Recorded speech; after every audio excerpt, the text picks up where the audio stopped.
우리를 향하신 하나님의 그 크신 은혜와 사랑은 참으로 한량이 없습니다.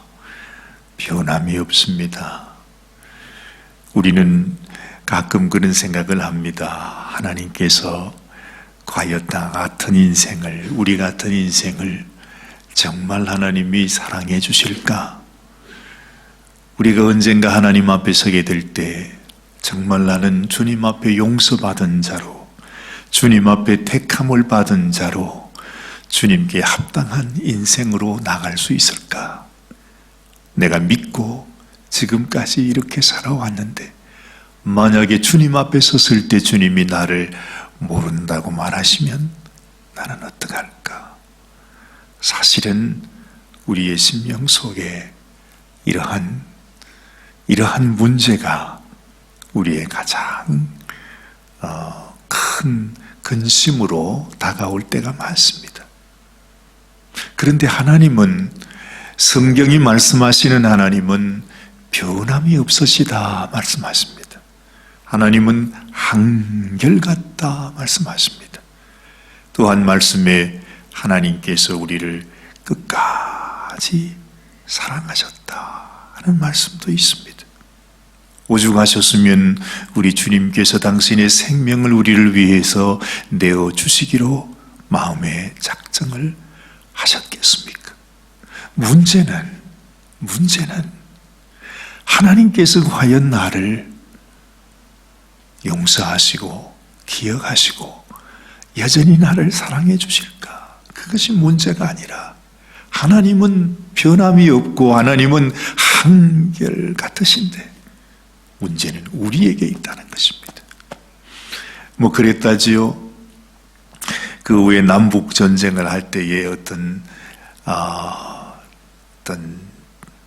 그 대장이 링컨 대통령에게 와서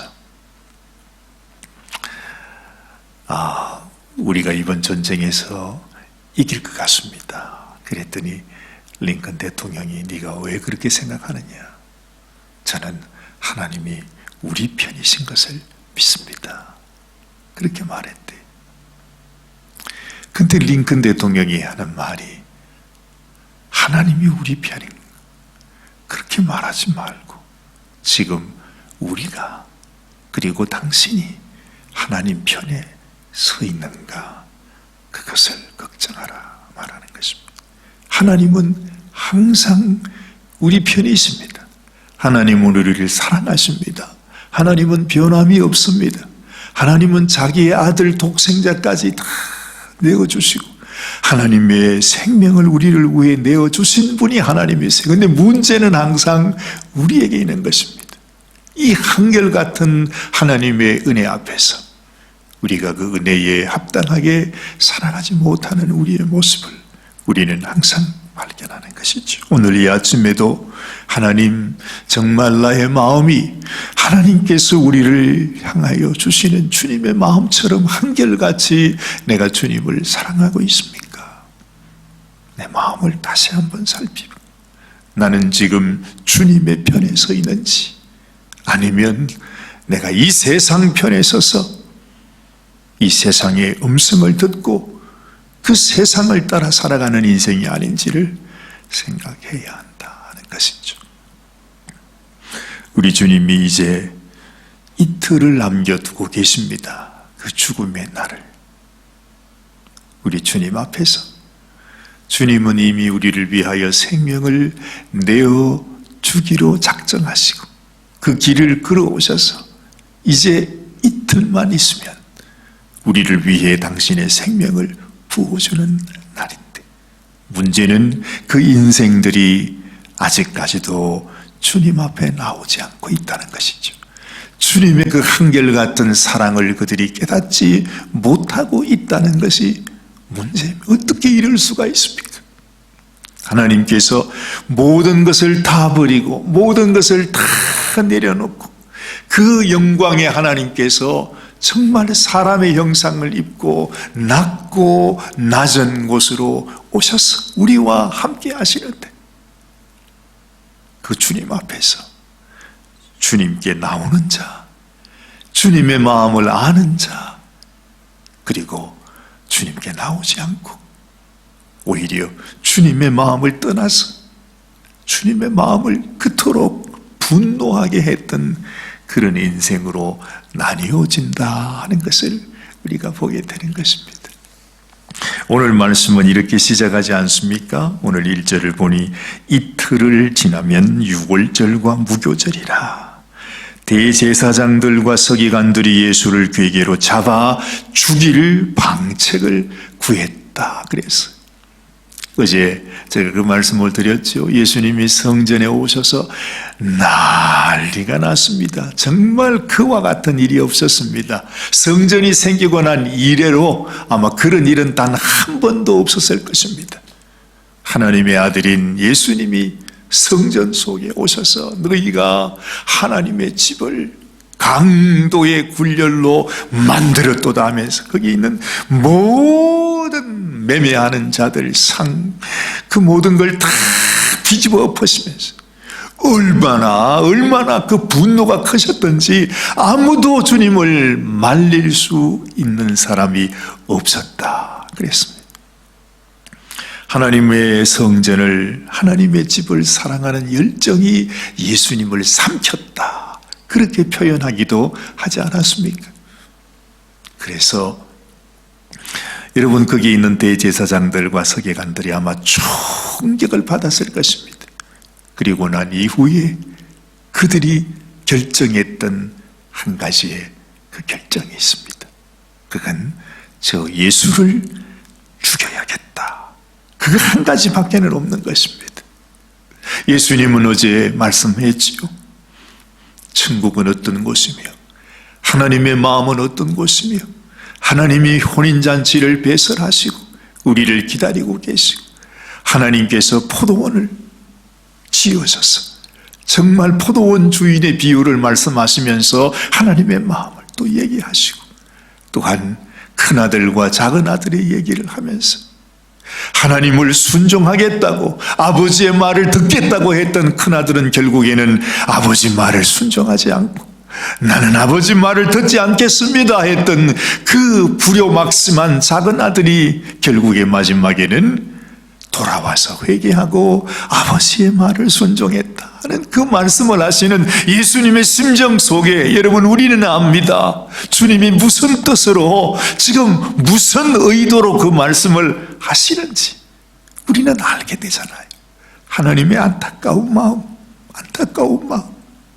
정말 앞으로 신랑으로 오실 예수님, 슬기로운 여자, 미련한 여자를 얘기하면서 정말 마지막 때에 우리를 구원하러 오실 예수님을 맞이할 사람이 누구인가? 깨어 있어야 된다. 우리 주님은 그 말씀을, 정말 너무너무 긴 말씀을, 하루 종일 그 모든 말씀들을 예수님이 다 가르쳐 주셨습니다. 마지막 때에는 어떤 일이 있는가? 이 땅에서 하나님 앞에 하나님이 가장 귀히 여기시는 것은 소자를 섬기는 것이다. 그 소자를 섬기는 것이고 나를 섬기는 것이다 하는 그 말씀, 우리가 묵상하면 묵상할수록 너무너무 소중한 그 말씀이 바로 어제 예수님께서 성전에서 예수님의 마지막 수업으로, 예수님의 마지막 가르침으로 그 백성에게 아버지의 마음이 어떤지, 정말 그들을 향하는 하나님의 마음, 임금으로서, 혼인잔치를 배설한 임금의 마음으로서, 또한 아들을 기다리는 아버지의 마음으로서, 또 신랑의 마음으로서, 하나님의 마음으로서, 심판하실 하나님의 그 마음으로서 그들에게 가르친 내용들이 그 모든 말씀들이었습니다. 그런데 예수님께서 그들에게 이 천국의 복음을 말씀했는데도 그들의 결론이 뭐라고요? 그들의 결론이 저 예수를 죽여야 되겠다 하면서, 오늘 여기 보니까 대제사장들과 서기관들이 예수를 궤계로 잡아 죽일 방책을 구했다는 것입니다. 자, 여러분, 하나님과 인생, 하나님은 모든 것들을 다 버리고 우리를 위해 오셨는데, 그 오신 하나님 앞에서 인생이 화답한 것은, 인생이 결정한 것은 저 예수를 죽여야겠다 하는 것이죠. 정말 기가 막힌 일입니다. 하나님의 그 거신 사랑, 인간의 이 말할 수 없는 패역하고 악독한 이 인생의 모습, 성경은 우리에게 이것을 보여주고 있습니다. 아마 이 모습은 그때나 지금이나 조금도 변함이 없이 지금은 어떤 것인가, 우리를 사랑하시는 하나님의 그 사랑 앞에서 지금 우리의 모습도 이 인생들의 모습과 전혀 다른 것이 없는 것입니다. 우리가 주님의 이름을 부릅니다. 주님을 사랑한다 말합니다. 주님을 섬긴다고 말합니다. 그러나 주님이 우리를 위하여 죽으시는 지금 이 순간에 여러분, 얼마나 많은 성도들이 이 주님의 고난을 감사하면서, 이 고난에 참여하면서 주님 감사합니다 하는 인생이 얼마나 될까요? 얼마나 될까요? 지금 이 자리에 있어야 하는 당신의 성도들은 어디에 가서 있는 것일까요? 우리는 주님을 섬기면서도 사실은 주님을 다시 십자가에 못 박고 있는 자가 바로 우리들이구나. 3절 말씀을 보니 예수께서 베다니 문둥이 시몬의 집에서 식사하실 때 한 여자가 매우 값진 향유 곧 순전한 나드 한 옥합을 가지고 와서 그 옥합을 깨뜨리고 예수의 머리에 부었다 말합니다. 자, 우리가 여러분 이 그림을 한번 마음에 그려볼 필요가 있습니다. 수많은 많은 군중들이 있었고, 또한 거기 있는 종교 지도자들, 대제사장들, 그런 자들이 있었습니다만, 그러나 그들은 주님의 마음을 알지 못했던 자들이었습니다. 결국에는 예수님을 죽이라고 주장했던 사람들이고, 예수님을 어떻게 하든지 죽이겠다고 하는 사람이 종교 지도자들이었습니다. 그런데 한 여인, 여기는 이 한 여인이 누구인지 소개하지는 않습니다. 아마도 베다니 시몬의 집이라고 하니까 아마 베다니에 있는 나사로의 여동생 마리아가 아니겠는가 하는 생각도 해봅니다. 그러나 성경은 우리들에게 분명히 밝혀주고 있지 않습니다. 예수님의 머리에 나드 한 옥합을, 너무나 귀한 향유를 깨워서 주님에게 부어줍니다. 그때에 그걸 보고 있는 사람들이 그 여인을 향해서 막 책망을 하죠. 네가 그것을 팔아서 300데나리온이라고 하는 큰 돈을 얻을 수 있는데 그걸 왜 이렇게 허비하냐고, 그러면서 그 여인을 책망을 하죠.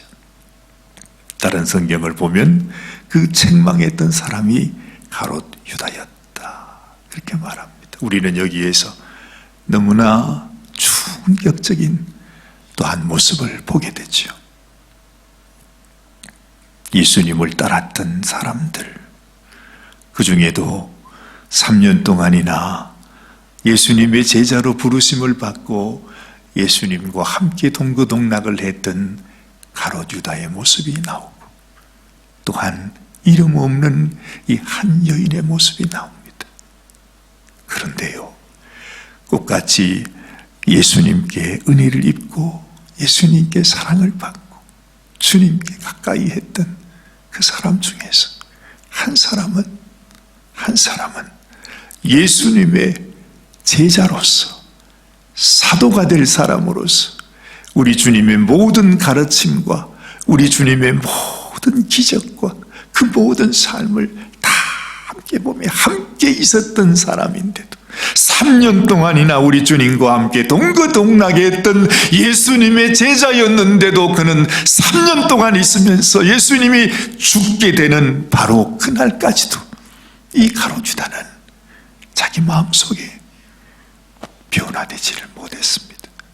예수님이 누구신지, 주님의 사랑이 얼마나 큰지, 왜 주님이 이 땅에 오셔서 그 고난을 받으시는지, 주님이 그토록 말씀하셨던 주님의 가르침, 주님이 보여주신 그 모든 것들을 보면서도 이 유다는 전혀 마음속에 예수님이 나에게 얼마나 큰 은혜와 사랑을 베푸시고 예수님께서 그리스도시요 살아계신 하나님의 아들이라고 하는 사실을 그때까지도 깨닫지 못한 것입니다. 여러분, 지금도 마찬가지입니다. 많은 성도들이 있지만 우리가 주님과 함께 주님을 섬긴다고 생각합니다. 주님의 이름을 부릅니다. 나도 주님을 섬기고 있다고 생각합니다. 그럼에도 우리의 마음속에는 진실로 주님이 우리의 심령에 나의 구주가 되지 못하는 것입니다. 주님이 나에게 얼마나 큰 사랑을 베푸셨는지 거기에 대한 감격이 없는 것이에요. 만약에 우리 마음속에 그런 감격을 가지고 산다면 어찌 오늘 이 아침에 빈자리가 남아있을 수 있겠습니까? 주님을 믿고 산다고 하지만 그 주님의 사랑에 대한 진정한 감동과 감사와 하나님 앞에 우리 자신을 올려드리지를 못합니다. 이게 안타까운 일입니다. 이 세상에서 가장 불행한 사람이 있다면 우리는 주저없이 이 가룟 유다를 말할 것입니다. 예수님께, 하나님께 그 큰 은혜를 받고 그 큰 사랑을 받고 이 세상의 그 어떤 사람보다도 특별히 선택받은 사람이었는데도 그 마음속에 예수님 그 사랑과 은혜를 깨닫지를 못해. 얼마나 귀한 것인지를 깨닫지를 못해.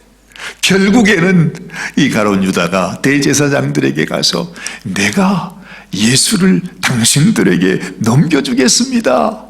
자기 스스로 가서 그렇게 말하는 거죠. 자기 마음을 열어서 예수님의 말씀, 예수님의 그 사랑, 예수님의 그 마음을 받아들이지 않고 마귀가 주는 생각을 마음에 받아들이고 세상에 예수님을 죽음으로 인도하는 그 일을 이 가룟 유다가 하게 됐다는 것이죠. 얼마나 불행한 일인지 몰라요.